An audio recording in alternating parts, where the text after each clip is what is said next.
Okay, good morning, everyone. Wow, look at them. Little good group. Oh, it's the afternoon. You're right. It's been a long weekend. Can you tell? This is actually our final final in our faculty spotlight series. So thank you for coming. And we've had three before these. Just so you know, you're in the right place. You're in in Russia and Ukraine, Entangled Histories, Diverging States with Professor Oxana Shevel. I am Marianne Hunt. I'm the Director of Lifelong Learning in the Office of Alumni Engagement, for those of you who missed the other lectures. And what we do in our department is, since we know that your desire to learn and to learn about current events does not stop when you graduate, I have this distinct pleasure, along with my team, to develop programs like this one at reunions, but also through our faculty webinars and on our travel learn programs. And given how far out we have to plan for reunions, trying to engage an expert on current events that are still current when we get to reunions can be a little bit challenging. However, I trust that this audience, all of whom who have a stellar liberal arts education, can concur that even if the situation had changed between the time Oksana agreed to do this and now, that learning more about the history and the context is always a good thing. So for that, I am truly grateful that she took a Saturday afternoon to be here with us. Now, we will have time for some questions afterwards. There's a lot of people in this room, and this is a topic that's in the news a lot. So when we get to the Q&A part, the Q&A section, if you could please keep to a question so we can get to more of them, that would be much appreciated. Thank you. And with that, I'd like to say a little bit about Professor Shevel, right? Okay. And you'll have to forgive me. I'm going to have to read because if I had to memorize 5 of these for this weekend, it would have been a little bit of a challenge. But Oxana Shevel is an associate professor of comparative politics in the Department of Political Science and is the director of Tufts International Relations Program. Her research and teaching focus on the post-Soviet region, especially Ukraine and Russia, and issues such as nation building and identity politics, citizenship politics, memory politics, church-state relations, and the democratization process in the post-Soviet region. Her most recent book, co-authored with Maria Popova, Russia and Ukraine, Entangled Histories, Diverging States, examines the root causes of the Russo-Ukrainian War and locates them in a growing domestic political divergence between Russia and Ukraine post-1991. Her earlier book, Migration, Refugee Policy, and State Building in Postcommunist Europe, published in 2011, won the American Association of Ukrainian Studies Prize for the best book in the fields of Ukrainian history, politics, language, literature, and culture. Professor Shevel's research has appeared in a variety of journals, including, and get ready for this, Comparative Politics, Current History, East European Politics and Societies, Ethics and International Affairs, Europe-Asia Studies, Geopolitics, Journal of Democracy, National Papers, Post-Soviet Affairs, and Slavic Review. Her policy commentary has appeared in Foreign Affairs, Foreign Policy, Just Security, the Los Angeles Times, and the Washington Post. She currently serves as Vice President and President-elect of the Association for Slavic, East European, and Eurasian Studies, and Vice President of the Association for the Study of Nationalities. Previously, she served as the President and Vice President of the American Association for Ukrainian Studies. Outside of academia, she has served as a consultant for the UN High Commissioner for Refugees, Organization for Security and Cooperation in Europe, and for the US Department of State, and has provided expert testimony on applications for asylum in the US. So please help me give a warm welcome to Professor Oksana Shevel.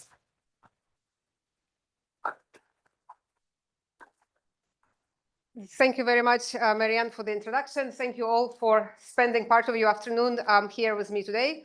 So as Marianne said, so if you are confused by the title, don't be, because I will be talking about what has been on your program. The book that my co-author from McGill and I published last year that looks at the root causes of the Russo-Ukrainian war.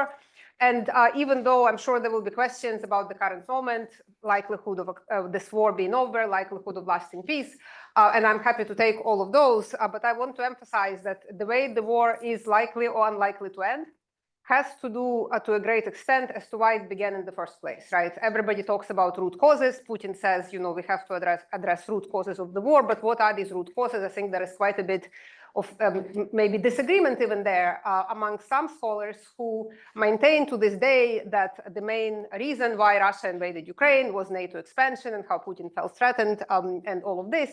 And our book actually pushes against this explanation. So we argue instead, and I'm going to walk you through how we develop this argument, and I'll come back to the NATO part towards the end, that really the root cause of this war is growing domestic political divergence between Russia and Ukraine that began already at the time the Soviet Union collapsed and developed through what we call in the book an escalatory cycle, meaning the more Ukraine pushed away, determined to establish independent states, a sovereign statehood, the more Russia resented it, and the more Russia pushed against it, the more this push for sovereignty and statehood strengthened in Ukraine. And the cycle unfolded over the 30 years, eventually culminating first in the Russian invasion in 2014 and ultimately in the full invasion in 2022. And more specifically, we trace in the book how this divergence grew in this escalatory cycle in 3 dimensions: in identity politics, in political regimes, and eventually also in geopolitical orientation. So yes, sort of geopolitics is part of it, foreign policy divergence is part of it, but what we argue, it was actually a consequence and not a cause of growing domestic political divergence. So we really need to understand how this domestic divergence developed, what its sources are, and then that has implications for the likelihood of how this war is likely and less likely to end.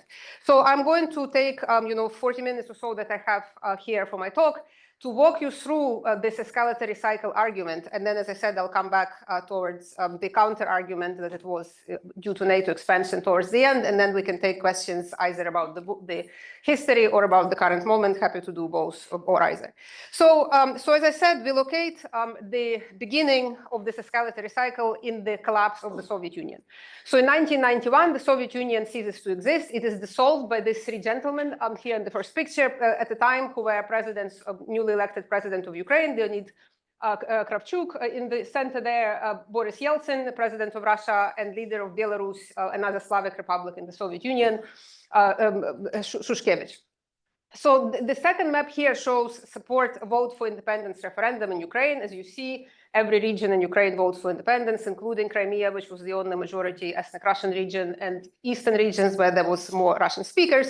So the Soviet Union collapses. All these 3 leaders, including Russia, sign on to the dissolution of the Soviet Union, saying, the Soviet Union ceased to exist.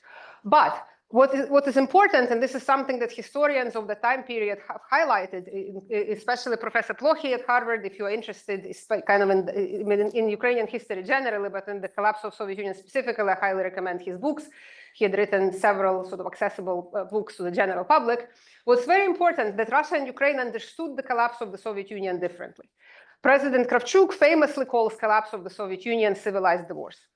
And if we think of if we apply the marriage analogy, the way Russia thought about it was really an opportunity to rewrite the vows.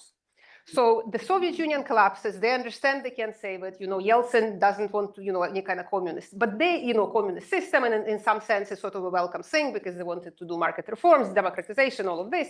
But the expectation is that sooner or later, and rather sooner, Russia and Ukraine will grow closer together again. So yes, there was this sort of end of this particular communist state, but we are moving towards something, together again, some kind of political formation, as opposed to we are parting our ways. But this is not how it was understood in Ukraine, and this is where we have this beginning of this escalatory cycle developing.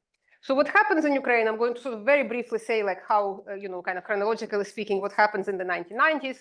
In 1990, before even Soviet Union collapses, for the first time, republics of the Soviet Union have relatively free elections. Gorbachev orders these free elections in the spring of 1990. And in Ukraine, these elections, it's the first competitive election Soviet Union ever held. And in Ukraine, these elections bring to parliament a small but important group of about 25 to 30% of ideologically committed supporters of Ukrainian statehood. Here we are talking about former dissidents, people who were in the gulags, who were accused of being quote unquote Ukrainian nationalists, who spent their essentially entire lives kind of dreaming and hoping for sovereign Ukraine, but they are not powerful enough. So they have about 30% of the seat. They don't have outright majority like, say, a similar group did in the Baltic states. But then something interesting happens.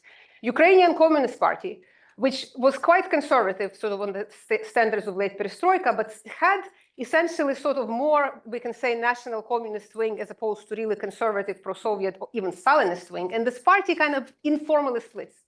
And part of this reformed Communist Party forms this informal grand bargain with the National Democrats ideologically committed to Ukrainian independence, and they decide they want to have independent Ukraine. Originally, it was sovereignty, and sort of once, of course, very rapidly developing events in the Soviet Union, coup against Gorbachev, all of this, they get committed to the idea that they want to run an independent state. We can sort of say they commit for other, pragmatic or even cynical reasons. They don't want to take orders from Moscow. They are now advocating, and aligned in a way with the same people they persecuted, in fact, for Ukrainian nationalism a few years earlier. But now there is this grand bargain in favor of Ukrainian statehood, and that becomes majority of the Ukrainian political class already in the very early 1990s.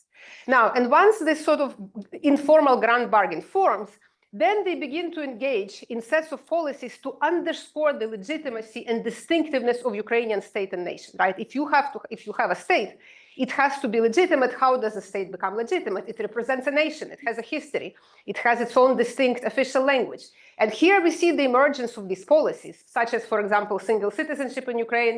Ukrainians absolutely rejected the idea of any kind of dual citizenship with Russia or multiple citizenship in the former Soviet region, because they saw it as a symbol of independent statehood and also kind of wary of potential Russian meddling, rightly so. We know how Russia has used this sort of distribution of passports and citizenship to then lay political claims to territory. So they resist dual citizenship. They also insist on Ukrainian as the only state language. Even Russian-speaking elites, which sometimes are sort of hard to outsiders to understand, like why is it like Ukrainian second president Kuchma, who didn't really speak Ukrainian when he becomes president, he learns Ukrainian while in office. Zelensky, in fact, is not that different in that sense. But they insist on Ukrainian being the state language because it's a symbol of sovereign statehood, of distinctiveness between Russia and Ukraine. And also very important, the same happens with historical narrative, because instead of narrating history of Russia and Ukraine, which has been entangled in various complicated ways, but the official Soviet and before that Tsarist narrative there was some sort of organic unity. And any kind of deviation from it was like Western meddling or enemies of Russia and all of this. But of course, this is not how independent Ukrainian state elites now narrate it. Instead, they emphasize the time periods in the past, distant and more recent past, when Ukrainians or people in the territory of Ukraine try to accomplish this political sovereignty project, going all the way back to early 1800s, when this Hetman Mazepa, who sides with the Swedish king against Peter I, in the war in the early 18th century, Mazepa is excommunicated by the Russian church. He is considered a traitor to the Tsar. And sure, he was, but what was he for the Ukrainian political project? Was he a traitor, or was he in fact a hero of national liberation? And we can sort of go through history, the Soviet period, the famine, right? Like the famine, was it a common tragedy of the Soviet people? In some sense it was, but it also had distinct anti-Ukrainian component, because Stalin perceives Ukrainian Republic as essentially, as Ukrainian Communist Party, as a threat to this common Soviet project. He remembers that just a few years before, the Bolsheviks had to fight Ukrainian armies that were trying to support Ukrainian independent state, the short-lived one. So all of these narratives that were suppressed in the Soviet period are now becoming essentially sort of semi-official, or in some cases official in Ukraine. None of this is welcome in Russia. So in Russia, they insist from the very beginning, and 1990, it's still liberal political elites, around Yeltsin, it's before Putin. But even there, they resist all of these things. They try to implement dual citizenship with Russia, and they push for, Russian as a state language. And they want to have some sort of political arrangements, common arrangements from military to security to humanitarian affairs in the Commonwealth, common history textbooks. So there is all this pressure, but, in Ukraine, they're resisting within confines of this grand bargain. Now, in Russia itself, so there's also sort of a question, what happens within Russia? Like, could have Russia that now emerges in these borders that it never existed before, right? Russia was Russian Empire, then there was Soviet Union, and now Russia has these new borders. And there is an attempt in the early Yeltsin period to sort of redefine Russian nation as a civic community as a civic nation within its current borders that will build democracy, will build market economy, and will become a quote-unquote normal nation state. But this attempt is quite short-lived. So Yeltsin elites, for their part, who were sort of not, maybe some of them were not against it, that's not what animates them. They're not really care about identity issues. For them, it's more like economic reforms. It's all of these market reforms. It's Yeltsin battle with the parliament, institutional reforms. And the thinking is if they get institutions right, if they get economy right, all of these identity things are sort of going to fall into place. But that's not what happens, because Yeltsin faces a lot of opposition from the so-called red-brown coalition, the communists and nationalists in the Russian parliament, who are very much aggrieved by the collapse of the USSR. They blame Yeltsin for it. There is economic crisis in Russia. So sort of Yeltsin already by the mid-1990s begins sort of first gradually and by very quickly, very explicitly, kind of abandoning the civic Russian nation within the existing state borders idea and beginning to lay special claims to other regions of the Soviet Union, most importantly Ukraine. This whole narrative about Russian speakers, historic Russian lands, it's already emerging in the Yeltsin period. Now, the question one may ask if sort of this kind of identity conflict is already there in the 1990s, like why doesn't Russia invade Ukraine sooner? And the best answer we would give to it is that it takes, this is an important piece, but that's not like the only necessary condition for potential land war. And in Russia, two things are different in the 1990s than would become different under Putin. One is that it is still a political regime. And even though the political class, we can sort of overall is becoming more imperial or imperial-minded, if you want to put it this way, there are still voices that don't believe in this. Or even if they believe that Ukraine sort of by right belongs to Russia, they don't support invading it with tanks. There are different ideas circulating there. One so-called liberal empire, that Russia would become this functioning market economy, stable democracy, and other countries, first and foremost Ukraine, would naturally gravitate to it. So there is, you sort of accomplish this political unity, but not through military means, right? And there were some voices that were outright opposed. They were minority, but they existed.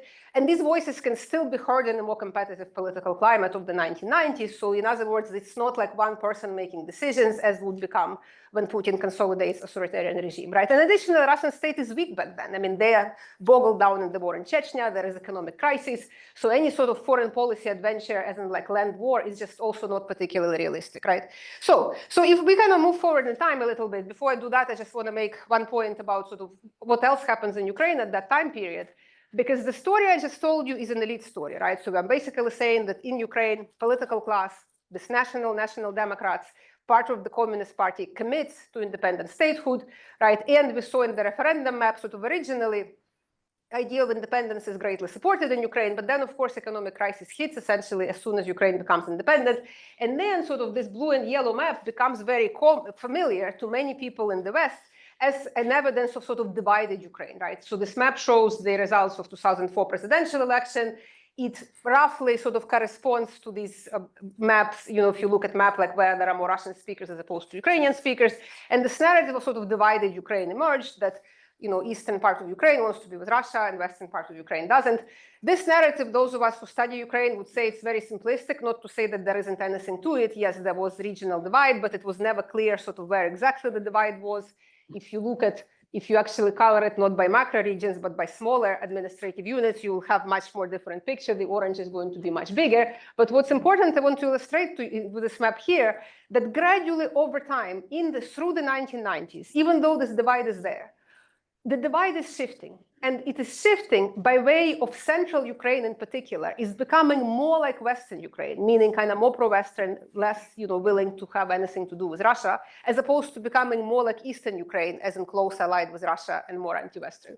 So the dark lines show the vote for the pro-Western parties, sort of the parties that are on the party list, who come first in the particular district region. And you can see if in 1991, this was the green dotted line. This is the part that was part of interwar Poland, that was never really part of either Russian Empire or the Soviet Union until 1944.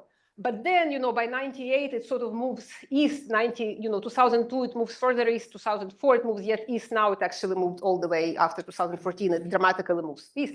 So in Ukraine, what I'm saying here, that the process was going on. Sort of people were beginning to think of themselves as more kind of Ukrainian, accepting the normalcy of Ukrainian state. Yes, it's a very complicated story. There were all these divisions, so forth.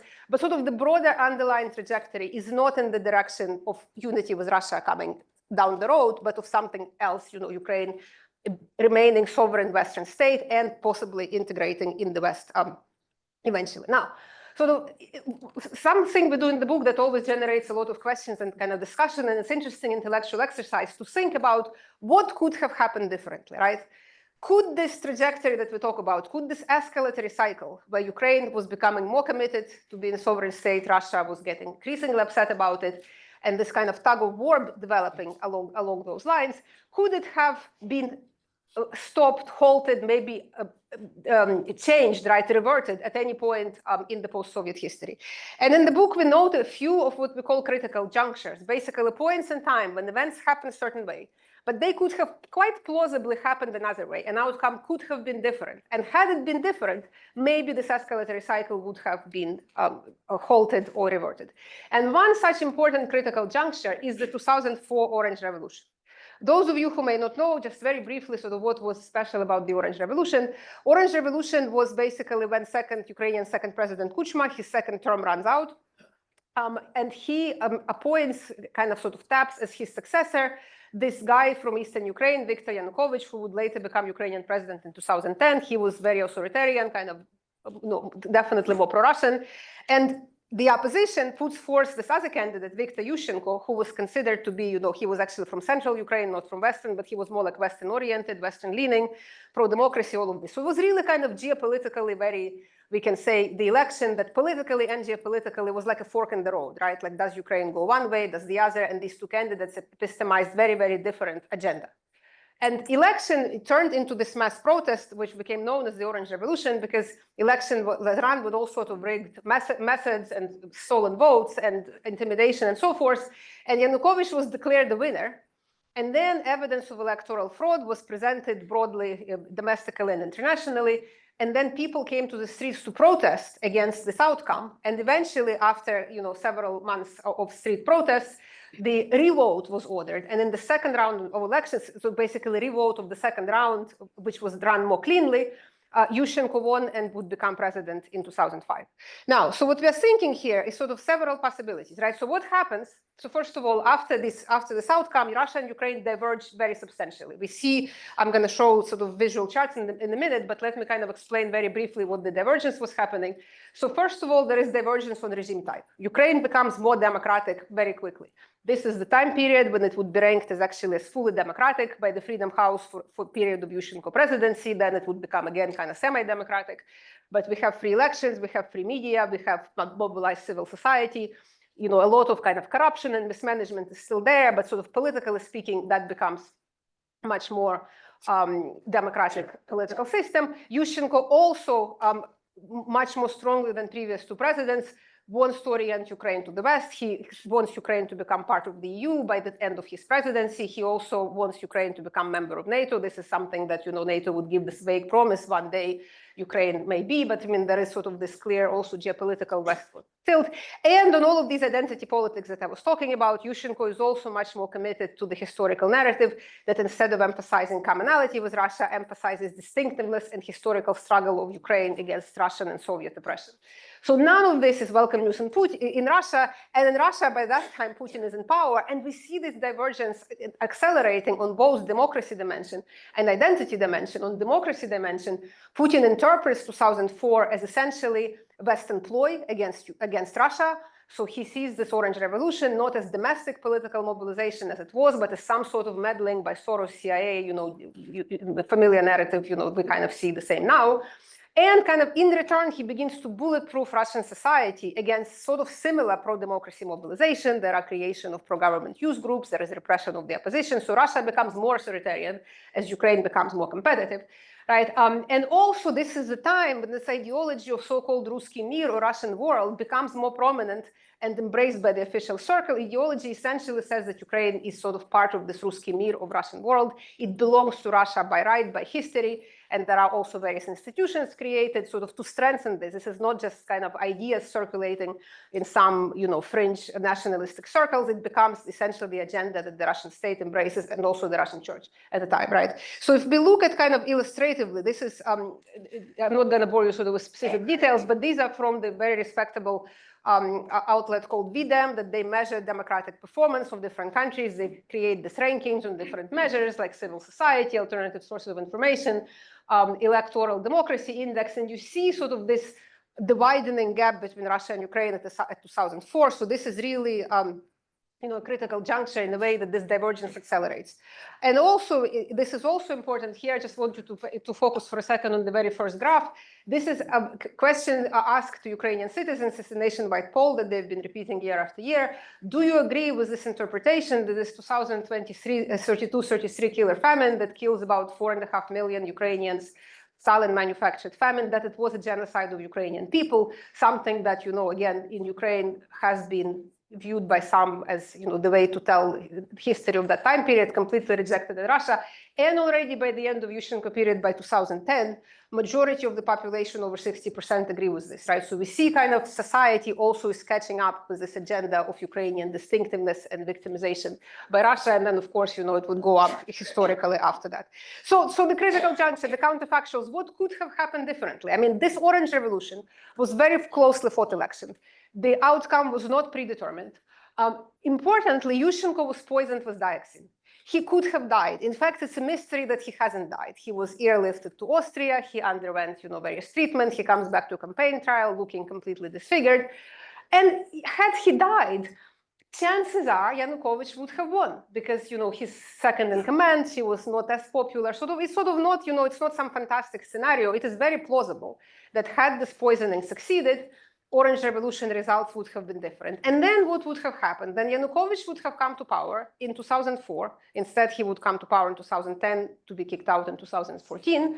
He would have had more time to consolidate authoritarian rule, as he would try to do in 2010, to also sort of change identity politics in Ukraine, at least at the official level, to embrace all of these Russian narratives of unity. He was not averse to authoritarian methods, to suppressing any kind of protest as he would by force in 2014. And essentially, in that sense, if we think to today's moment, we can say maybe the war could have been avoided because Ukraine would have been made into what Russia wanted it to see, essentially into second Belarus.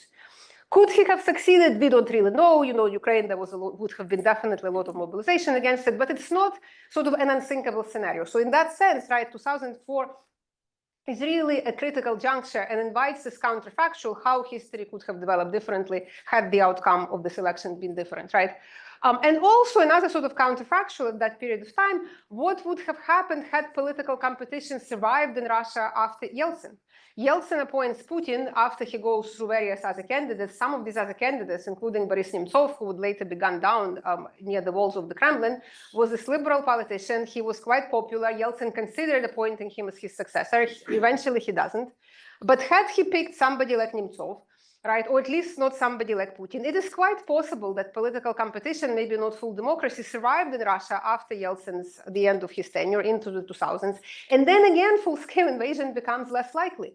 Because again, for these, at least these two reasons, so first of all, anti-imperial voices would have had more say in the political decision-making. And even among kind of the imperial voices, there was at least disagreement about methods by which Ukraine needs to be brought home, quote unquote. So again, that makes the possibility of invasion less likely, but none of this happens, and we have this peaking, sort of escalating cycle. Now, very briefly, sort of to take us to the current events. So this period of 2010, 2013, this is when Yanukovych is in power in Ukraine, and this is another possibility to reverse this escalatory cycle, because finally Yanukovych comes to power in a contested, but still clean election in 2010. And as soon as he comes to power, he essentially begins undoing both democratic reforms in Ukraine and sort of identity reforms that his predecessors have been doing. So he arrests his main opponent in the electoral campaign, Yulia Tymoshenko, puts her in prison on some trumped-up charges of abuse of office. He stacks constitutional court with his appointees. He then cancels the constitution under which he was elected with more limited presidential powers and replaces it with a super presidential constitution, essentially giving himself a set of powers he was not elected with.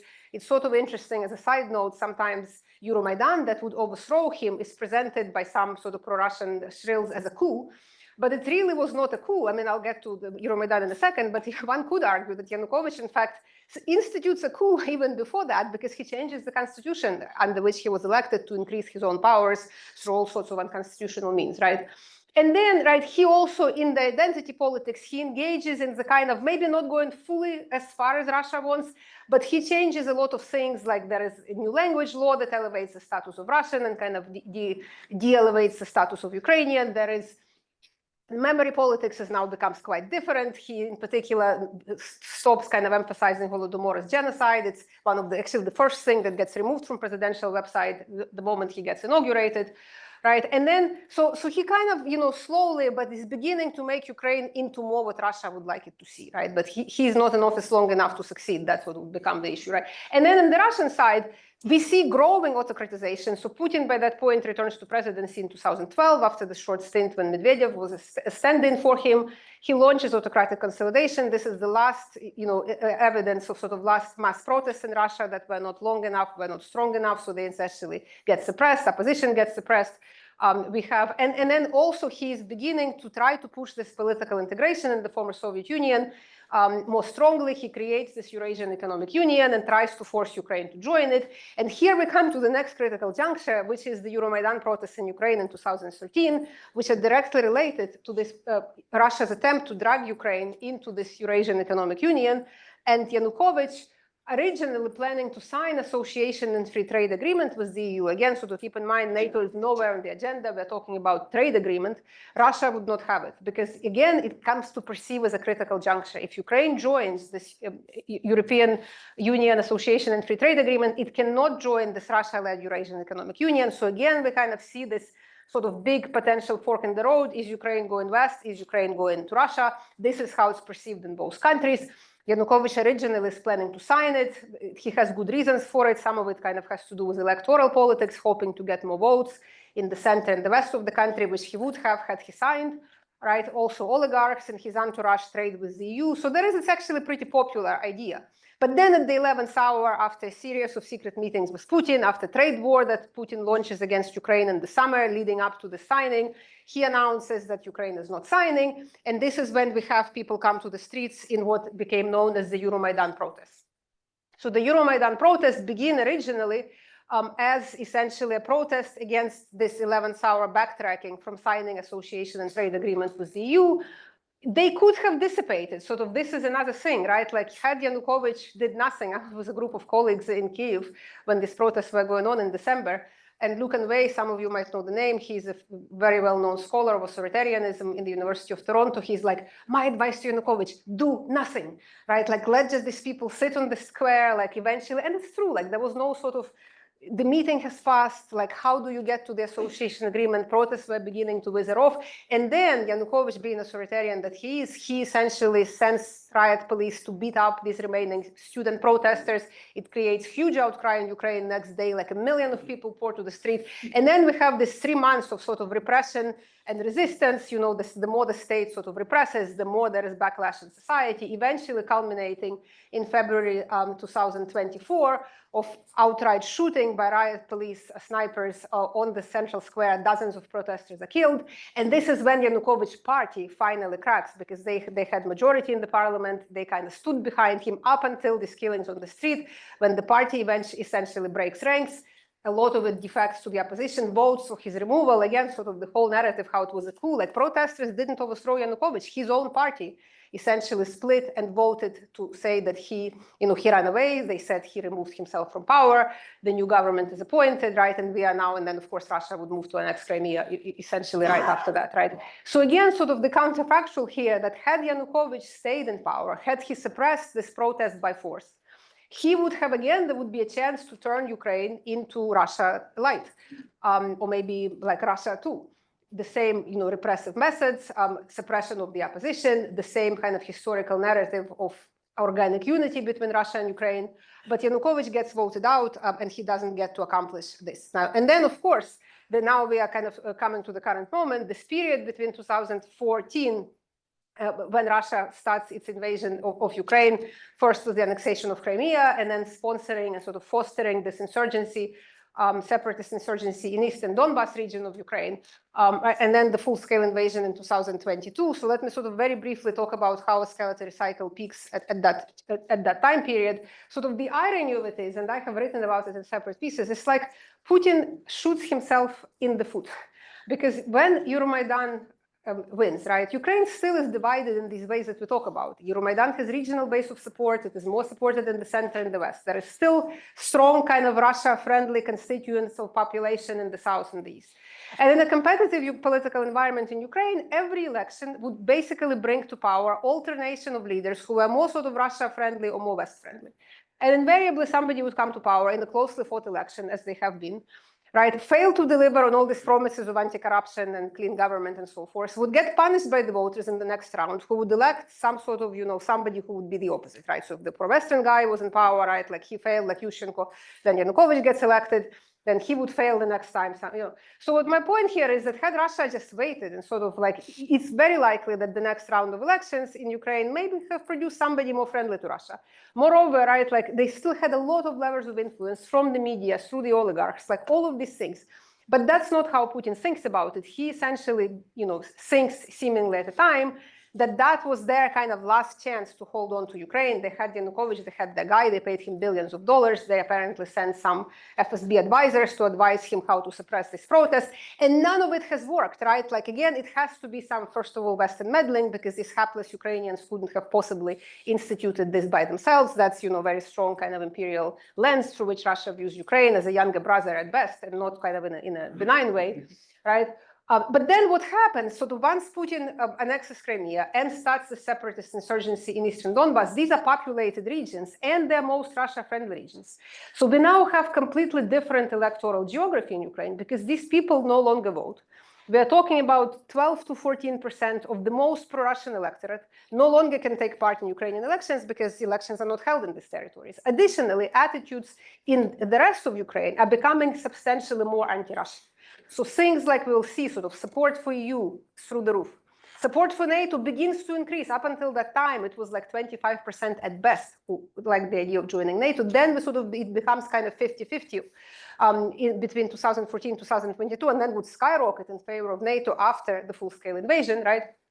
So Ukraine is becoming sort of more anti-Russian thanks to Putin's own doing, right? As a result of this new electoral geography, all sorts of legislation that further distances Ukraine from Russia, from the constitutional changes on the Euro-Atlantic integration, to the language law, to memory politics. So all of these things that before would have been very difficult to pass because the parliament was divided just like the electorate was.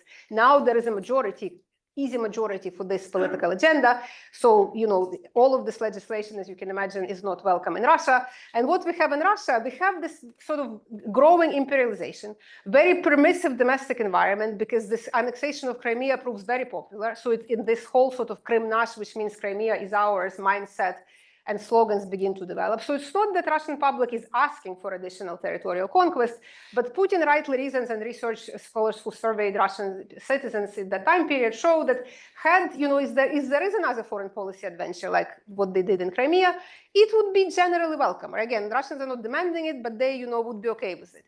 Now, additionally, Putin interprets also West quite weak and permissive. Sanctions against Russia, are quite weak and ineffective. So essentially slap on the wrist. Russia's activity in Syria doesn't get pushed back. So he sort of, with financial crisis in the West, all of these things. So kind of the logic, the reasoning is that domestic environment is permissive, foreign environment is permissive because of the way, the West has reacted to these previous things. Right? And Ukraine is slipping away even more. So at this point, not only elections are producing essentially easy pro-Western majorities close to constitutional majority in the parliament, right? The oligarchs, Ukraine also now becomes association with the EU is signed, and it comes with all this conditionality for economic and democratic reforms. And in the economic reforms, the power of various oligarchs, including the ones very close to Russia, most importantly, this guy Medvedchuk, who later would be exchanged to Russia in a prison swap for many Azov fighters. So you can sort of imagine the value of this particular oligarch to Russia. Their power is slipping. So Ukraine banned various pro-Russian media channels. They are putting pressure on this oligarch financial power. So all of these sort of levers of influence that Putin has in Ukraine are slipping. He's losing them. Ukraine is becoming more pro-Western than it had been before. And I would argue he has himself to thank for it, right? And then sort of the last possibility, sort of the last straw that sort of breaks the camel's back and takes us to the 2022 full-scale invasion are the so-called Minsk peace agreements. Because once Russia invades, they deny it, but there is certainly by the summer 2014 they had regular troops there in eastern Ukraine. These proxy republics that they set up, this Minsk peace negotiation process starts. The idea is that it would be some sort of way for Ukraine and the separatists that Russia denies that it has any part in to reconcile, right? And this Minsk agreement signed Minsk 1 and Minsk 2, and then there are negotiations, I think over 200 rounds of negotiation between 2014-15 and the end of 2021 between Russia and Ukraine that don't amount to much. And then eventually Russia basically says that Ukraine is recalcitrant. They blame each other for violating, for not abiding by Minsk. But I want to highlight sort of what was so special about Minsk and what was really the main bone of contention. That these Minsk agreements, it was not about the rights of Russian speakers or even elections. All of this was secondary. So Ukrainians were willing to even allow for local police force in there and special judiciary and all of this. What really was the bone of contention was the so-called special status, which was not defined in the agreement itself, but in the course of negotiation, it was very clear what Russia wanted.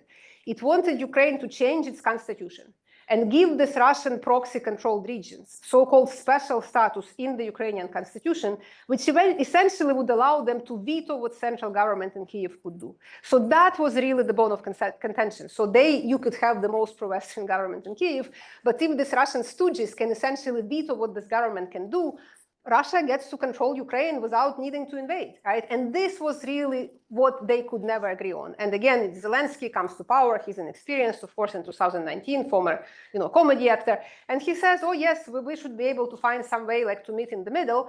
But once these negotiations get going and he becomes part of it, he very quickly realizes that there is no middle. Like either Ukraine is a sovereign country, or it is essentially vassalized through this special status for the separatist proxies, and Russia controls it.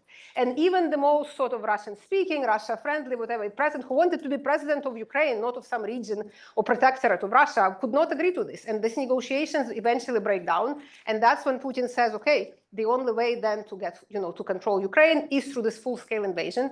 And not, by chance that they're invading, they're going straight for Kyiv. They're not going to liberate Donbass and all of this. They are going to decapitate the government, hoping to install some kind of, puppet, and hoping that, Ukrainian public would acquiesce to this. None of it would have happened. We can talk more about it in the Q&A. It sort of also goes to show like misunderstanding or misperception of Russia in Ukraine. But let me just show you sort of this dramatic changes that I talk about that happened in Ukraine in that time period.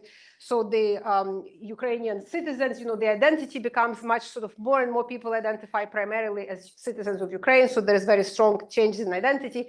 On language also, this is actually quite interesting because if you look at the bottom graph, it talks about, you ask people, what is your native language, right? And you can see sort of over time, more and more people say Ukrainian is their native language. They may not actually speak it primarily or even mainly in daily life. Sort of the speaking part really begins to change after full-scale invasion.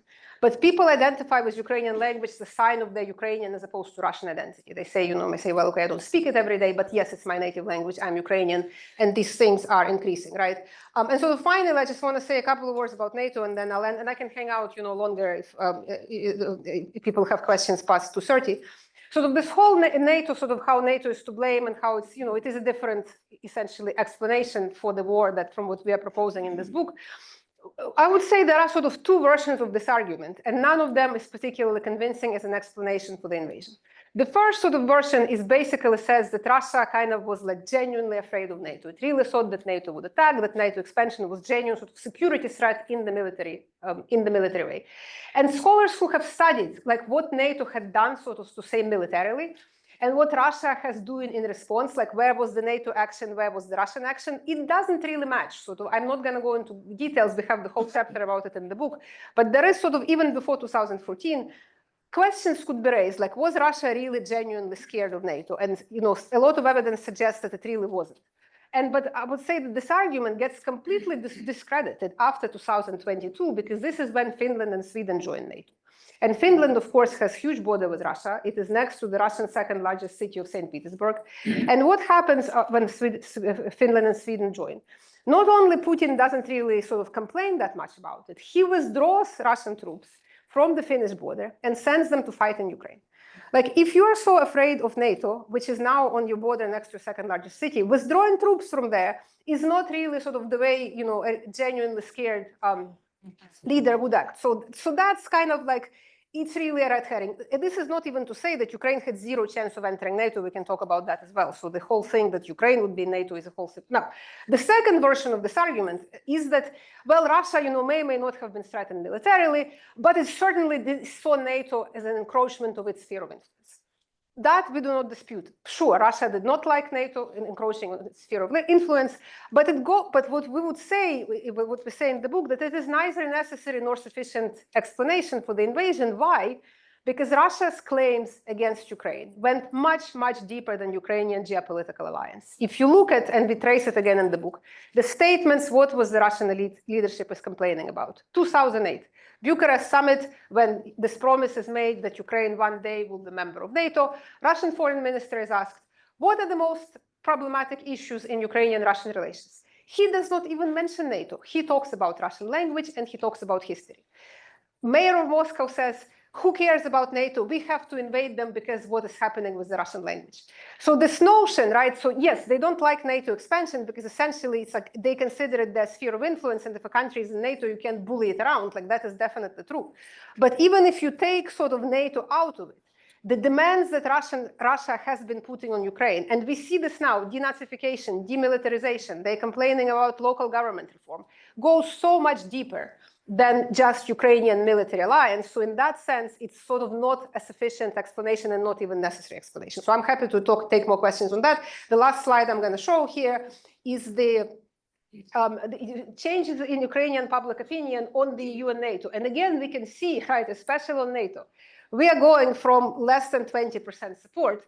In 2014, it becomes almost 50-50. And then after 2022, it's through the roof. So this sort of geopolitical realignment from Russia really happens as a consequence of Russian invasion, right? And it would have been a very different picture had Russia not invaded. And also you can see in the EU was always more popular than NATO. It was sort of, pretty close until 2000s. Then, it begins to grow 2014 and 2022, right?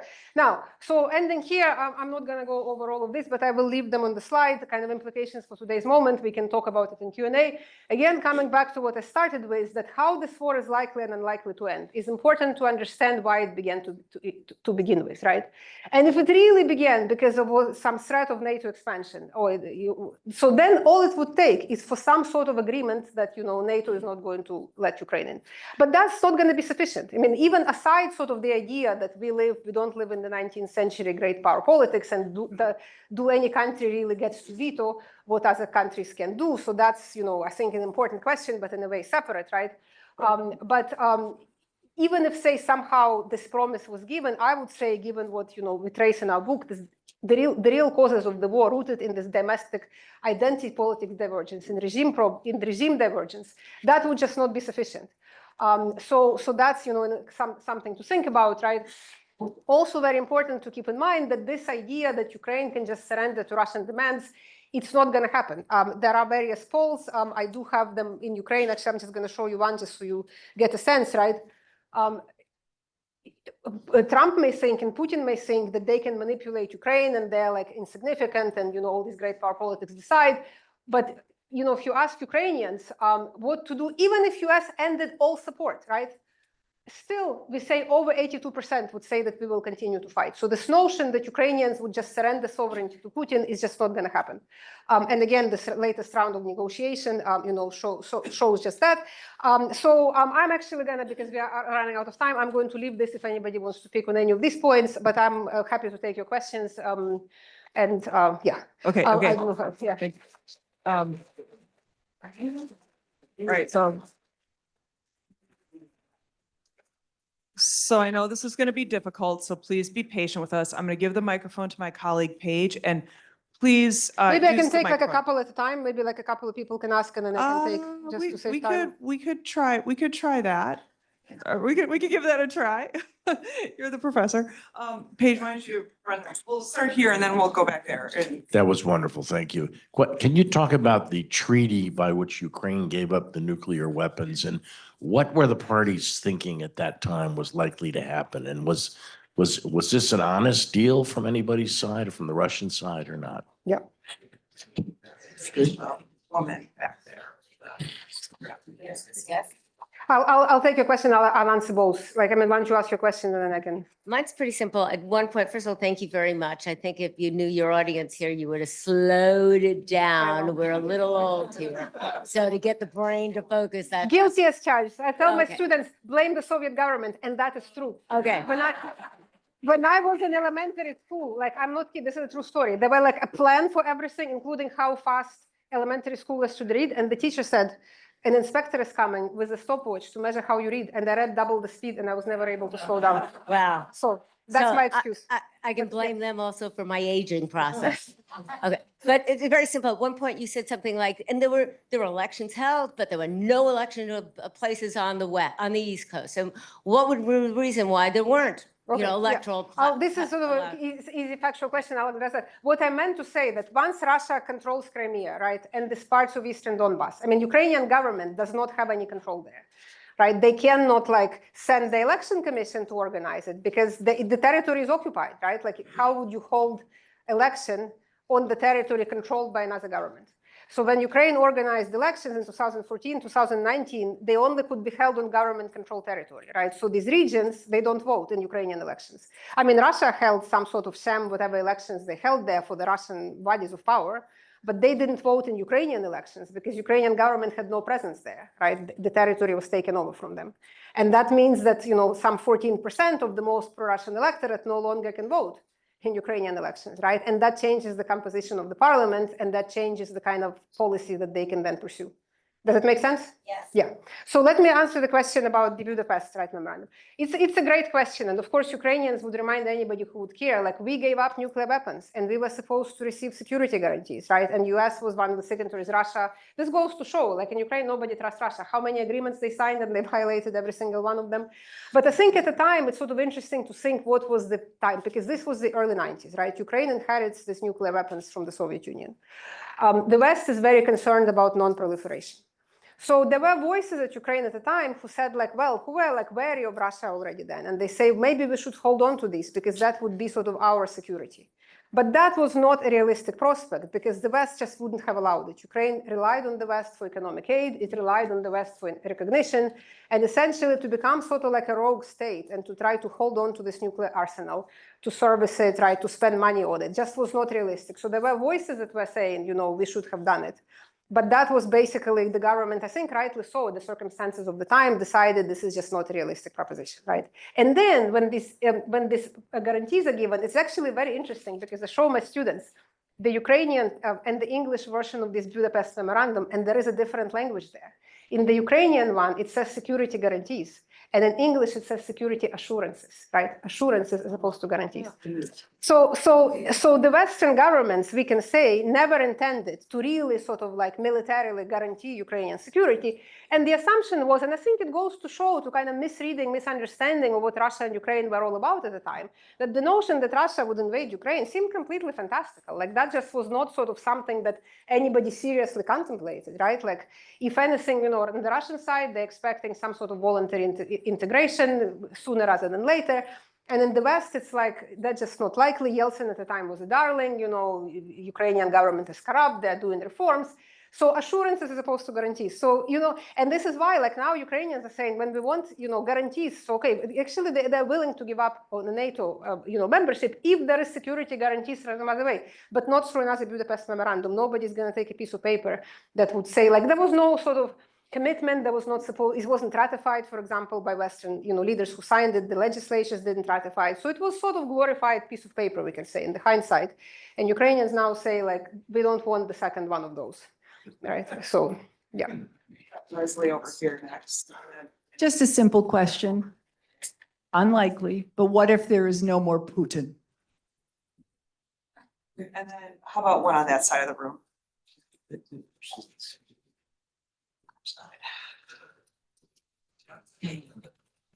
Thank you. Can you please go back to your point about 2008?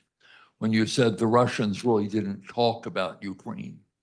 They were talking about language. Could you dig a little deeper as to why the Russian demands were what you said they were, the language issue, the control issue? What were the Russians really interested in at that point? Because the argument Putin makes is that when you go back to Slavic history, Ukraine was there first. It was all part of one sort of Slavic domain, Catherine the Great.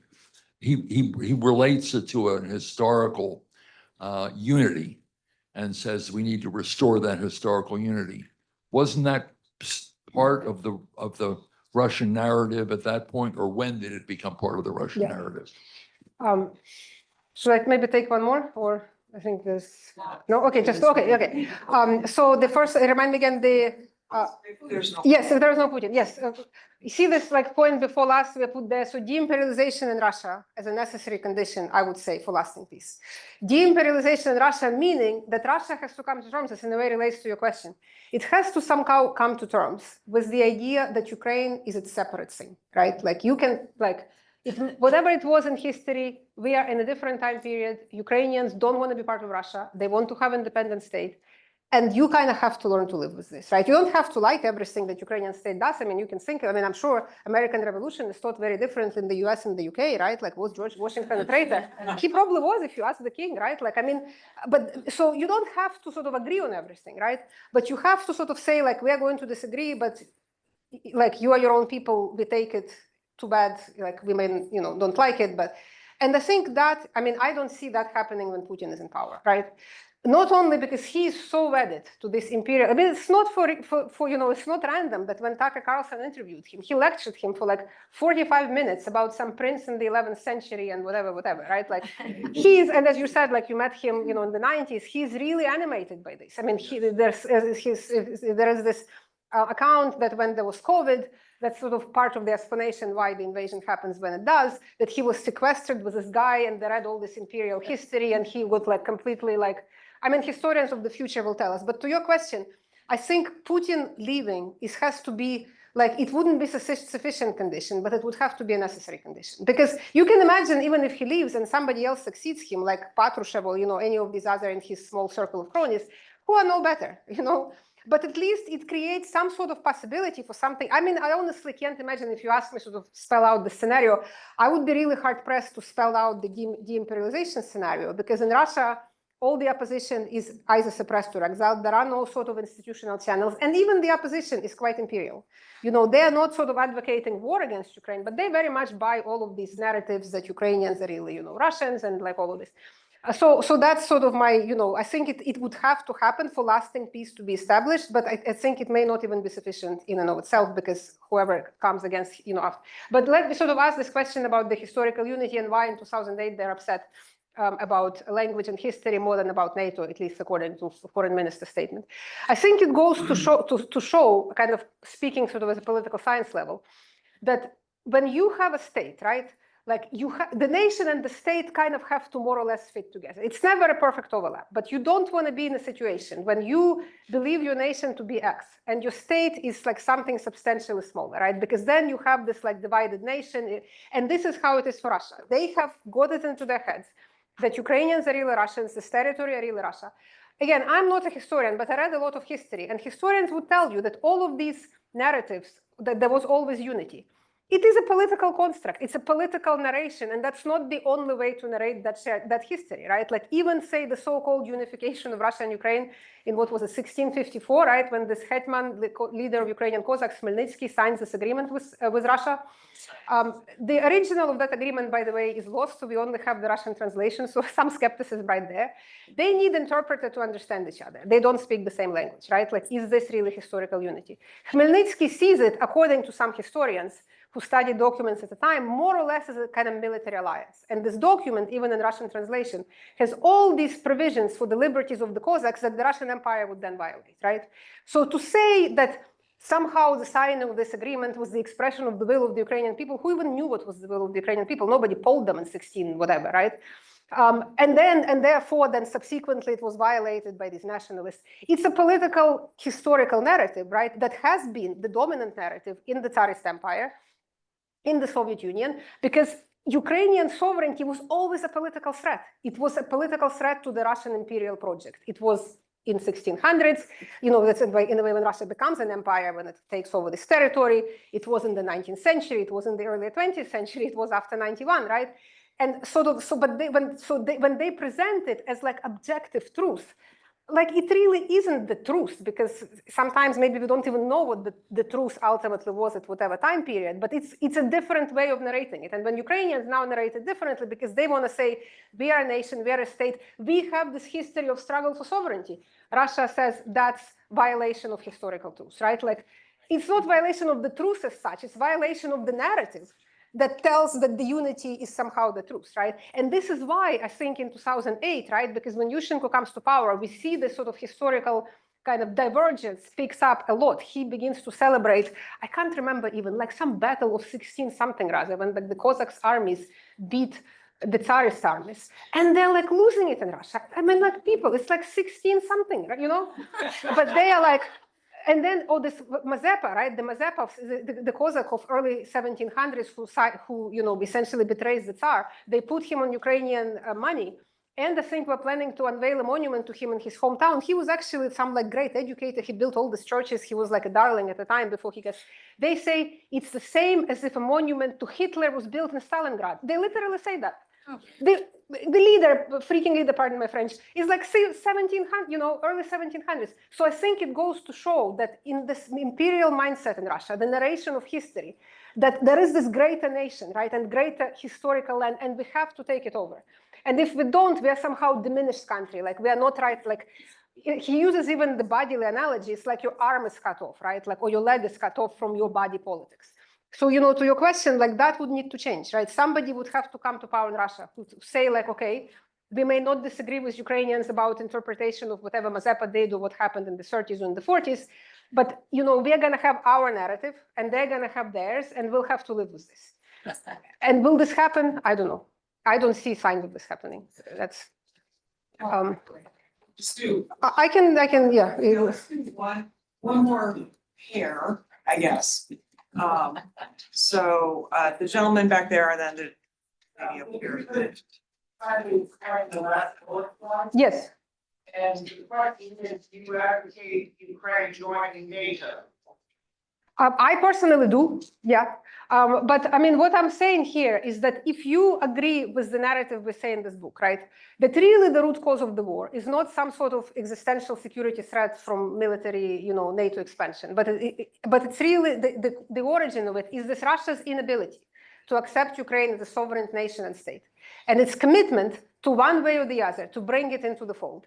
Then NATO serves to stop that, because if Ukraine is in NATO, and in a way, in some sense, we can say it's sort of the tragedy of the moment, because had Ukraine been integrated into NATO in the 1990s, when the Baltics, you know, this process began and Central Europeans, not to say that Russia liked any of it, but they, you know, they came to terms with it, meaning they actually developed decent relations. The whole thing, like in Central Europe, I mean, some people would say, oh, you know, if NATO didn't expand, first of all, the whole narrative of like NATO expanding suggests that these countries were like sitting ducks and NATO came and took them. The process was actually very different. They were pushing to get in, and there was a lot of resistance in NATO. They were very deferential to Russia. They didn't, you know, Poles, I think, threatened to develop nuclear weapons if they were not let in. But sort of anyway, right? And then Russia developed like, you know, normal relations with them, and it kind of stabilized, I would say, the region. But for Ukraine, the moment was not there, because when this was maybe hypothetically possible, in Ukraine, there was less than 20% support for this, right? And by the time, you know, in Ukraine, there is now greater support, you know, now, and NATO doesn't want to do it and never wanted to integrate Ukraine. But like sort of the short answer to your question would be yes. I think if Ukraine were in NATO, we would not have had this war, absolutely. Russia has not attacked any other NATO country.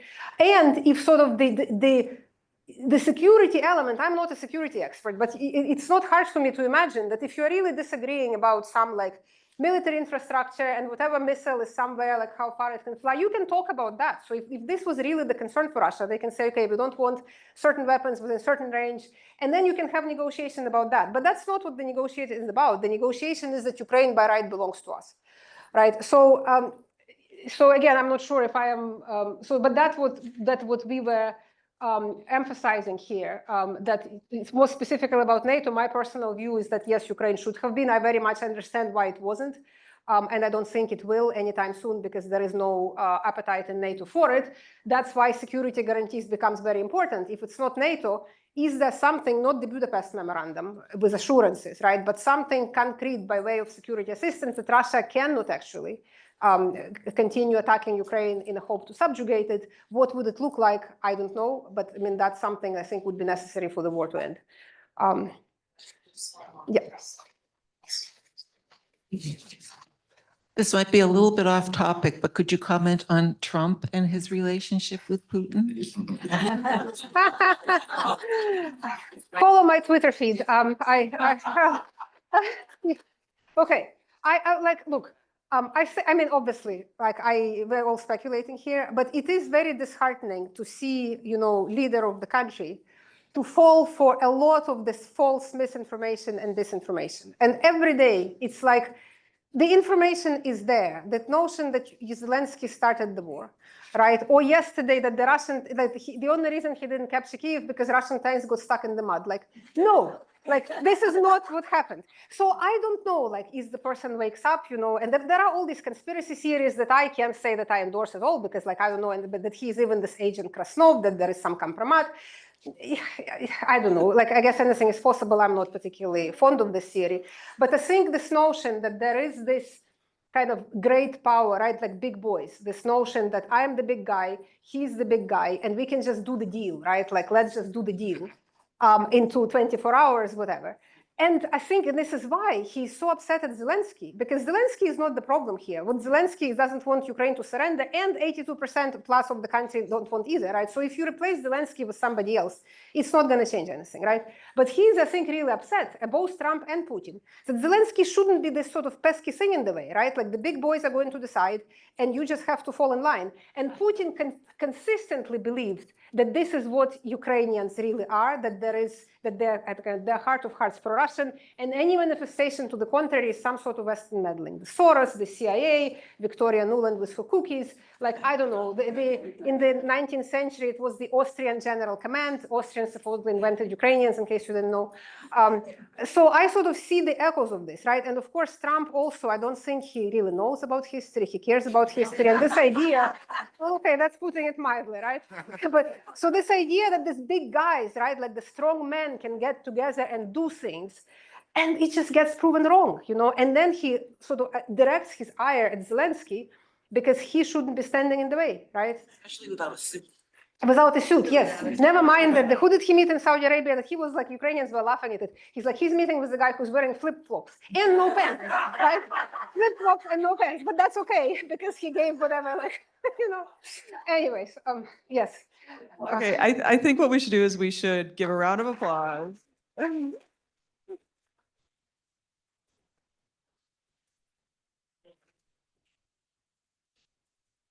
I know and I want to give people the opportunity who have other events to go to be able to get up and go to those other events. I can hang out a few Yeah, minutes. if anybody Oksana wants can to hang come out for a little bit. You could be here all night, and I don't want that to happen. But thank you, everyone, for coming to the Faculty Spotlight series, and enjoy the rest of your reunions. Right, thank you.